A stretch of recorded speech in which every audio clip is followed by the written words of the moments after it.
Thank you for joining me with my third video today. All three of my videos are on ICE's new 2025 home buyer and seller survey insights, where they surveyed around 2,200 people. About 1,000 of them were homeowners and 1,200 of them were renters. And they came up with what's the mindset of buyers, sellers, and renters today. My first video earlier today, in case you didn't catch it, was on what borrowers want from their lenders. The second video today was what home buyers and home sellers are looking for in the market, what's their intentions, what's causing them fear, what's causing them delay. And all this is found in this ebook from ICE, which is about 54 pages of just tons of charts and data. And so this last video I'm going to do on this is the most interesting. It has to do with renter mindset. And there's no way I can scroll through all the charts and show them to you. I'd love to do screen share, but I think that just won't be as impactful as me just telling you some of the key data. And then I did a LinkedIn post on all three of these today, so check out my LinkedIn post. I have really tight bulleted points with the data. I also have links to the ICE ebook survey. I will put a link to the survey in my notes below. You will have to register to get the survey, not with me, but with ICE. It isn't a big process. It's worth it. So listen to what renters are thinking. And if this doesn't inspire you, if you're a real estate agent or a loan officer, to go out there and get in front of the consumer, to educate them, to show them how they can achieve the dream of homeownership, then I don't know what can, because this data is crazy. So let's start off with some misinformation, right? 46% of renters believe they need to have a 700 plus credit score to buy a home.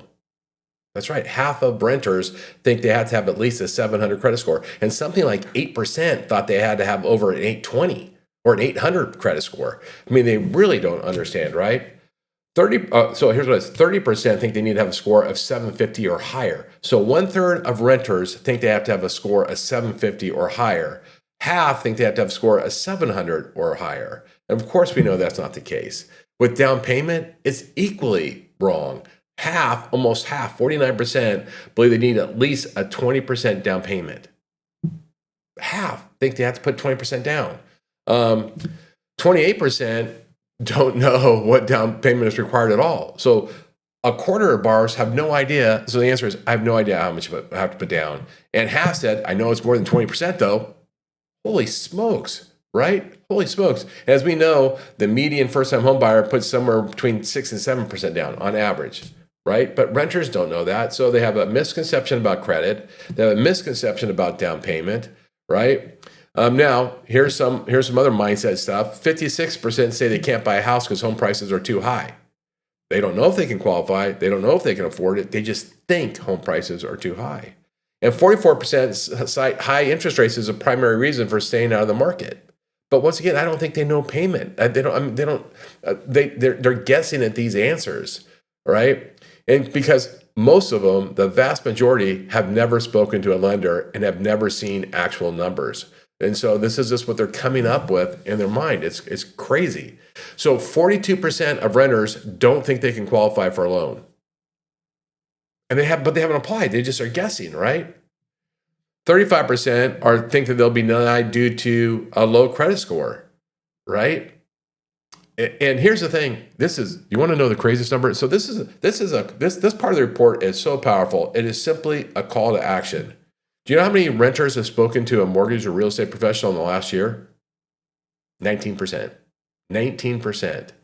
So they have all this misinformation and all these giant concerns, which are understandable, and yet they haven't spoken to anyone. And it's our job to go out there and find these people and educate them.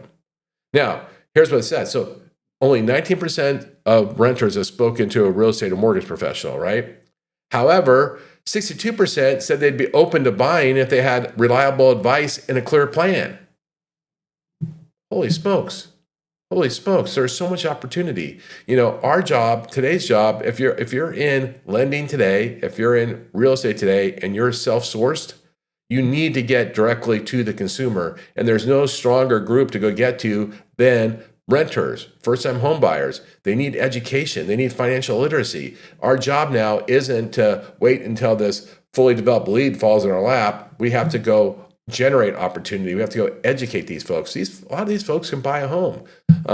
So check out so I appreciate you for being with me all three videos. The last one's the most interesting, I think. Check out the ICE's survey, the Insight survey. It's great stuff. With that, thanks for sticking with me today. Thanks for giving me some of your time. Hope you have a great day. I look forward to talking to you again soon. Thanks.